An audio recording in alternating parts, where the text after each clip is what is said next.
Welcome to Annapolis Mosaics. Our program spotlights people in our community who are involved in activities designed to promote good human relations.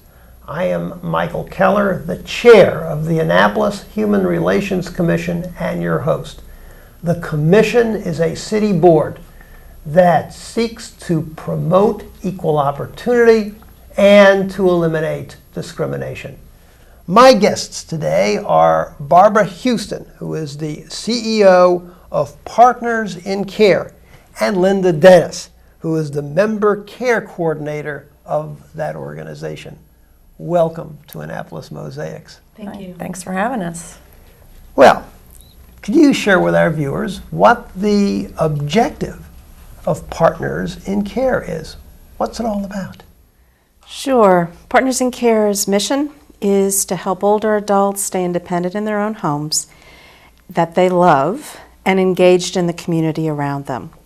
So for now 21 years, we've been helping people with transportation, handyman repairs, resource referral, and advocacy, and have really engaged several thousand members to help each other with these kinds of tasks. Yeah, and you're headquartered in Anne Arundel County, and you've got some outreach organizations elsewhere in the community. Is that right? That's absolutely right. Anne Arundel County is the main site. It's where we started, but we also have sites in Frederick, Calvert County, and on the Upper Shore in Talbot and Caroline. Right. Now, as you mentioned, transportation is the I think the main service of Partners in Care through its Rides Partner program. How does the Ride Service program work? So I'll talk a little bit about the transportation program, and Linda has a responsibility for everything else in the program. Okay, well, good. But the transportation is often what people come to us first for because it's such a need in the community. And so we have a whole cadre of volunteer drivers, people who come into the program, they want to be active, they'd like to do things on their schedule, and so we put them down in our database. They want to work on Wednesdays, they want to drive only in North County, and when we have somebody who needs a ride to the doctor, to the grocery store, to the beauty shop, wherever they need to go, we make that match in our office and get them where they need to go. So it's a one-on-one exchange. It's the kind of arm-in-arm, door-through-door transportation that particularly older adults are used to. And then we also understood as we aged with the program that some people can no longer get into a volunteer driver's car. Right. And so we also have 2 mobility buses that help with wheelchair transportation, and also if you need to take caregiver or family with you when you go. Yeah, that's your, what they say is the pickup bus, I think That's is what right. you said. The pickup bus. Well, could give us a sense of the usage of this. How many rides are provided by drivers, the number of miles each year, the average number of rides each week, because I think it's a pretty extensive, impressive service that you provide. Give us a sense of how many people to serve and how many miles are covered in this. Sure. So we just finished our fiscal year in June. For that fiscal year, we had almost 10,000 volunteer rides. Wow. And we had about 400 drivers who participated over the year. And then we also had about 500 riders, members who requested rides during that year. So you can see that every week we're hooking up hundreds of rides to go all over this county and the other 3 counties as well.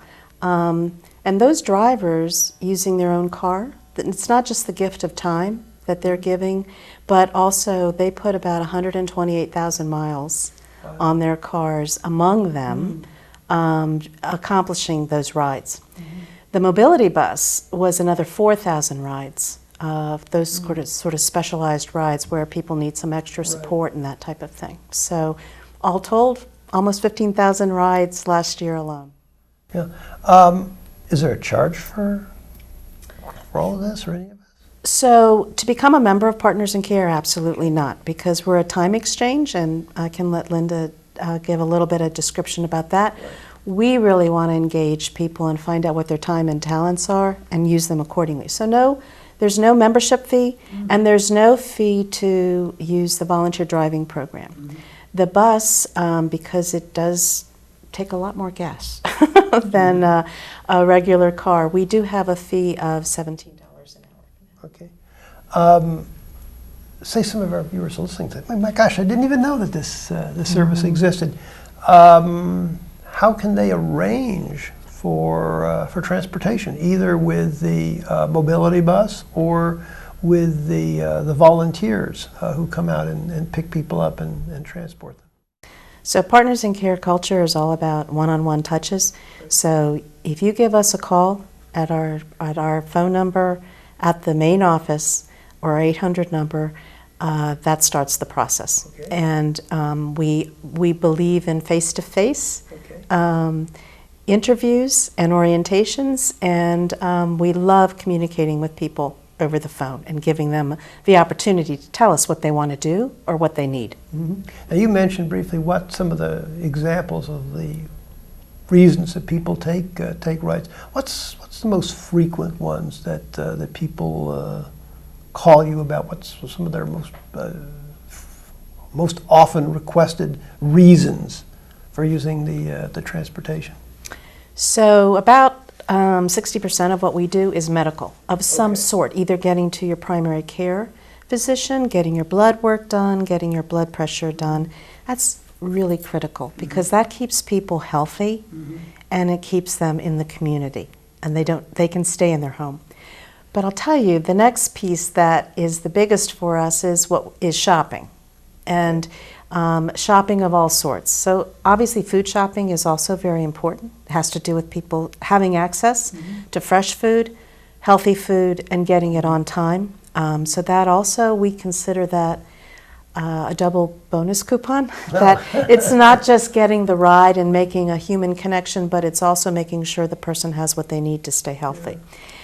And then we love the other rides, which are to the beauty parlor, which is a huge piece about staying happy and knowing that you are looking good to stay in your home. But we also have visits to relatives. We have actually one woman who lives in Annapolis whose son lives in a group home outside of the county, and the only way that she can get to visit him is through our transportation service.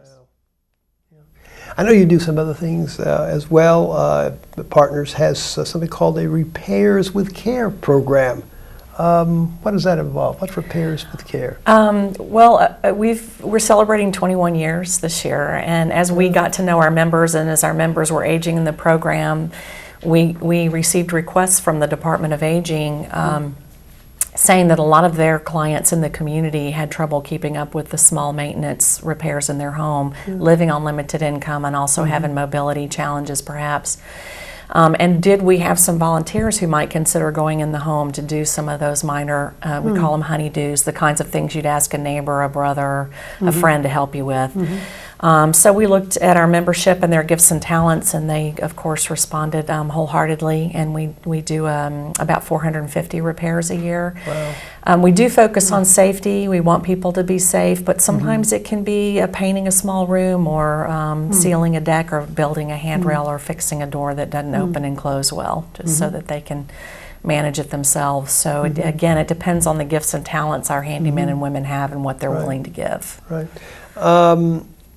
The Partners also has something called a member care team. They have a program called the Warm House Initiative and then Art with a Heart. Yeah, absolutely. Tell us about each of these. Well, those member care things also grew out of our comments made to us by members over the course of the years that they had other needs besides just rides. They might, in conversation, say that I'm very lonely and I feel isolated. And so we decided to develop a warm house concept, which is not really our term. We borrowed it from a couple of other communities, historically have used it actually. Once a month, we get members who are not driving and might be a little more isolated, either into someone else's home or the general purpose room in an apartment building for older adults, where they meet and decide as a group what they want in terms of social interaction, and they might decide to have speakers or classes or just tea and cookies. But it's something that they definitely look forward to, and our hope is that they might meet people who literally live down the street from them and could possibly walk up the sidewalk to see, or that they might exchange phone numbers and have a friend, outside of that group. But what they have in common initially is their relationship with Partners in Care, so there's some trust there already built in. Right. And then you asked about the Art with a Heart, which was a grant that we got a few years ago. There's a nonprofit in Baltimore that likes to engage at-risk populations in doing art and creativity as an outlet, as a social builder. They do all ages, but they happen to give us a small grant to do art in one of our warm houses with our members who are in Brooklyn Park, so it was right on the fringes of Baltimore.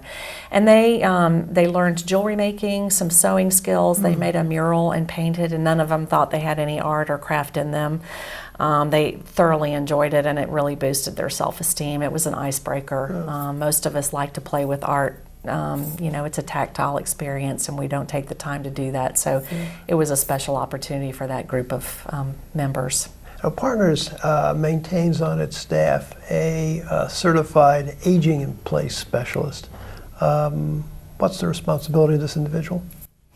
So that is a list of that's a certification that checks off that they understand what it takes to physically maintain somebody in the home. And so that person works with our partners in the community, often contractors, and being able to hook people up with those kinds of modifications that they might need. I know I recently took a course, one-day class at Anne Arundel Community College, in which you had a person who was a aging in place specialist. And it was a pretty nice class. It had just 3 people, or just 3 of us signed up. It was the absolute minimum the community college would do. So we had like a whole day seminar in which this person actually sat, not only went over the overall things you look for, but actually worked with each of us in terms of our own homes and said, this is what to do here, what to do here. It was very well worth the time and the money. So I'm familiar with this. I think it's important that our viewers know that you have this kind of information, because so many people do want to remain in their own homes. They might not necessarily need immediate services, but they may want to just simply say, what do I need to do to prepare my home so that I don't have to look for other kinds of options. And I take it this is the intent that you have in respect to having this specialist on your team. That's actually the underpinning culture of Partners in Care, is that it's sort of a holistic approach to aging, because there's so many pieces that are important for someone to not just age, but age well. And it has to do not just with the physical things of their physical space, but also, as I mentioned, it has to do with their perceived health, how they view themselves, and how their networks of support are. And so that is one piece of it, as well as Linda's member care teams, who do the interviewing, the orienting, and sort of helping people at different stages in their life through difficulties or a particular problem that they're wrestling with. It's not that we're there 100% of the time for any one of our members, but we definitely look at our members in a holistic manner and step in when we can to those niches. Okay. We're going to take a break now, but when we return, I'll be speaking with our guests about the concept of time banking as it relates to Partners in Care.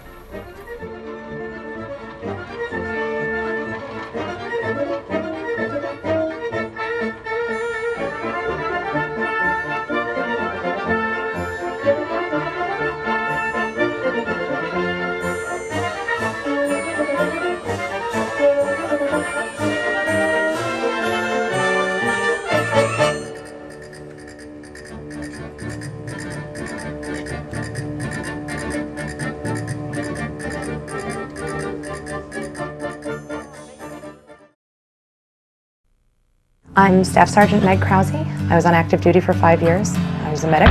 My psychological health, I didn't think it was an issue when I came home, but one of my soldiers actually said, I think you might be suffering from PTSD. I came back from Iraq and I have PTSD too. You have to talk about it because if you hold it in, your life just gets miserable. Since Sergeant Krause has returned from seeking treatment, she's back to the way she was when I first got in the unit as far as being a very outstanding NCO.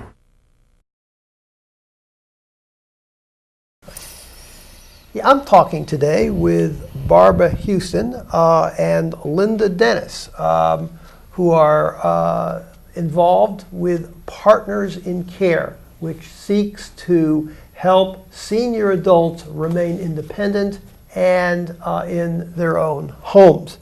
Partners uses a time banking or a service exchange concept as a tool to empower older adults. Could you explain what that means and how it relates to the work of your organization? Sure. I'll tell you that when we founded the organization, we knew that we wanted our mission to be helping older adults stay in their home. But this engaged in the community piece of our mission was really important because we think that older adults have gifts and talents that the community often overlooks, and that there needs to be an intentional way that we show the abundance that's available in our older population and also to utilize that. So for us, the time exchange model has always been the tool because every single person understands that they have something to give, but they also might have something that they need. And also the 92-year-old who knows that they have needs to keep them in their home. But when those needs are met, we also offer them the chance to be able to use some of their talents. So for us, it's been a way that people can ask for help without feeling like they're a charity case, like they're not coming to a social service agency. This is a social capital fund, if you want, that they're putting into, and that anybody can use at any time. Not tit for tat, but a whole community of support. So I'll let Linda talk a little bit about how that might work with individual members. Well, sometimes we have to use a lot of creativity, but one of the goals to going into the home to interview the members who are asking for help at that point is to get to know them, what they did for a living, what they do with their days now, if they have interests or hobbies that they like to engage in or something that they miss.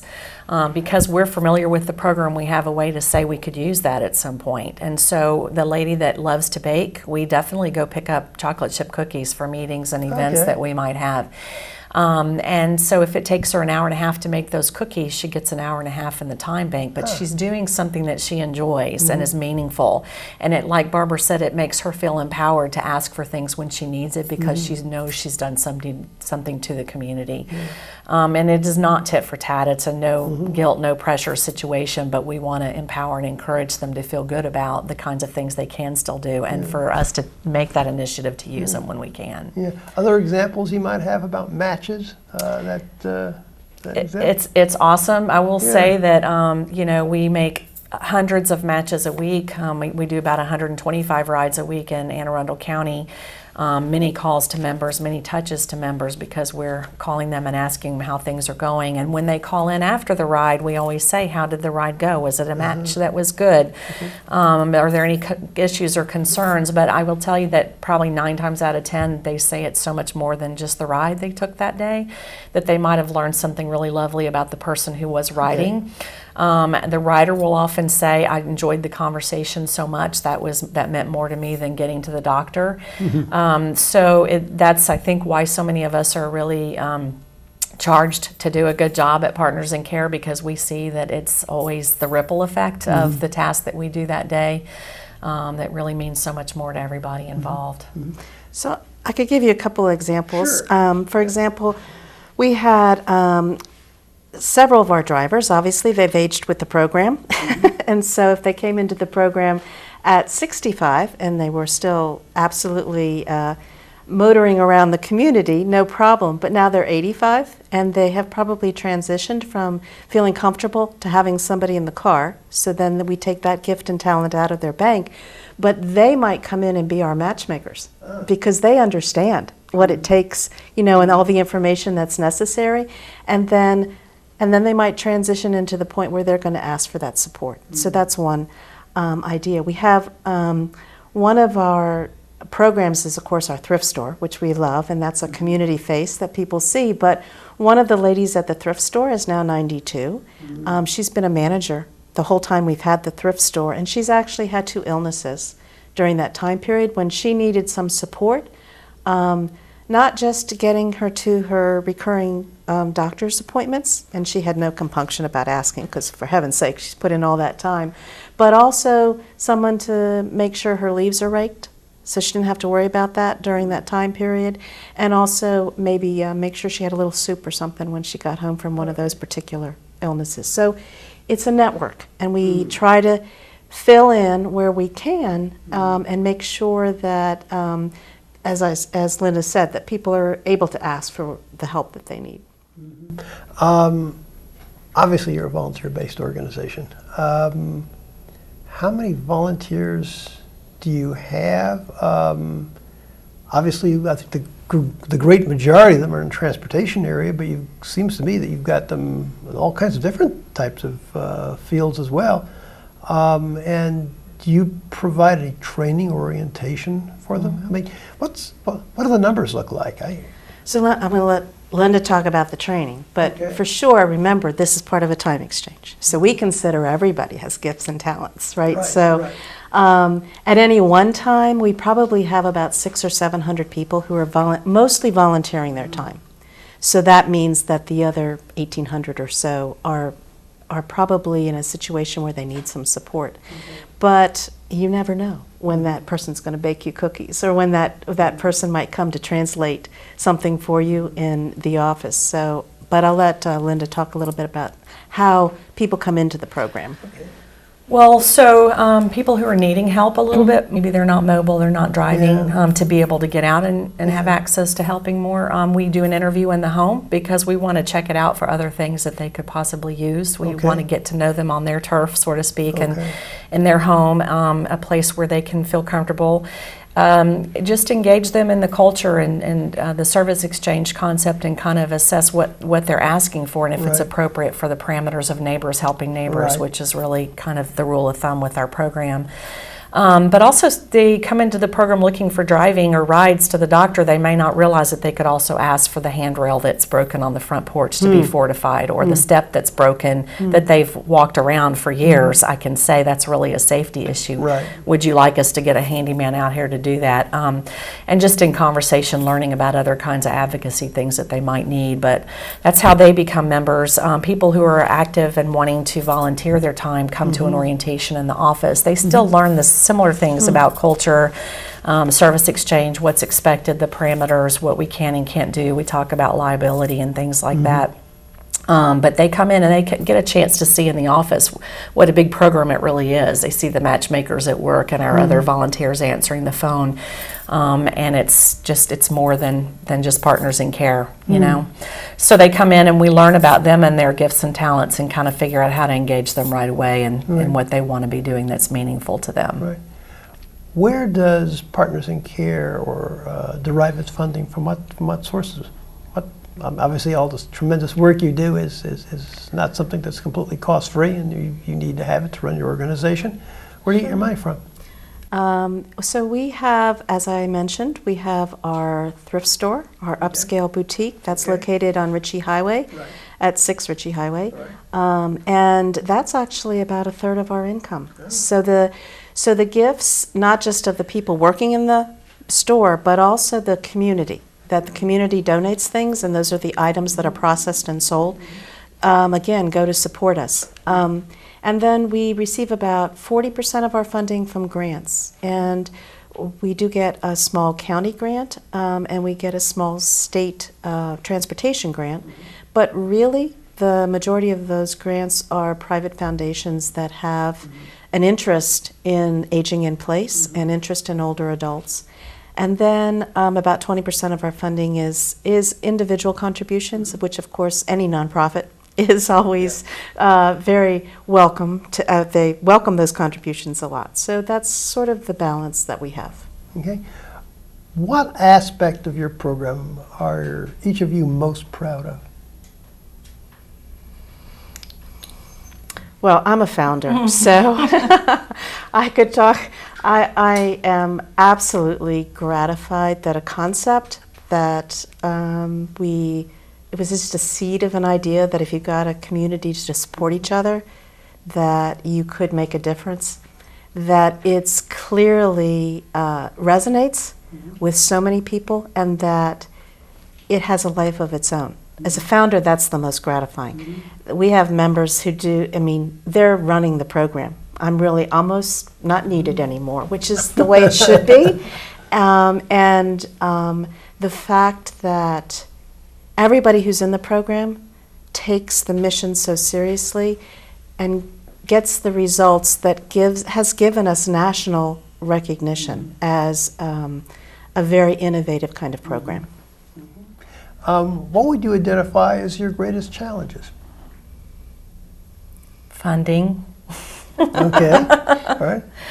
We're always scrambling. We are a very small grassroots organization still, so it makes it hard for us to put our hand in the larger pots that, are looking to do things that are more, covering more areas in the country. But it's just amazing to me that with the time banking culture, we accomplish the numbers that we do with so little. If we ask for a grant that's $50,000 and they give us $35,000 for some way or another, we're still accomplishing the numbers we said we would accomplish. Right.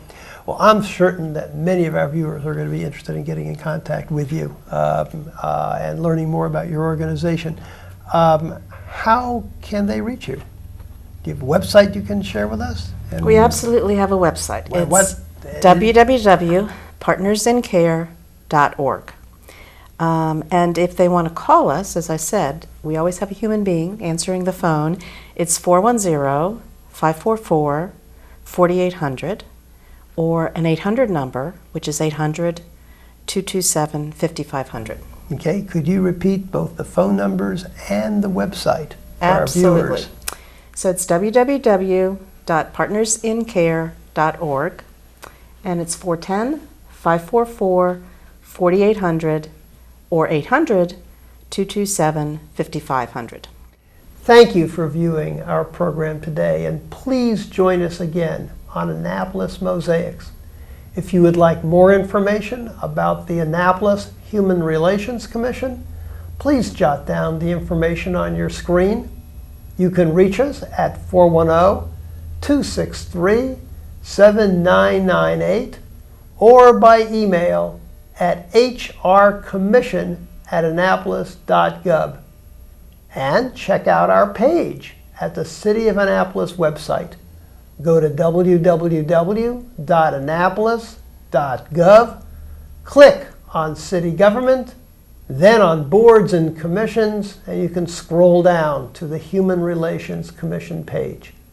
And always remember the words of Dr. Martin Luther King Jr., who said, "We have flown the air like birds and swum the seas like fishes, but have yet to learn the simple act of walking the earth as brothers and sisters."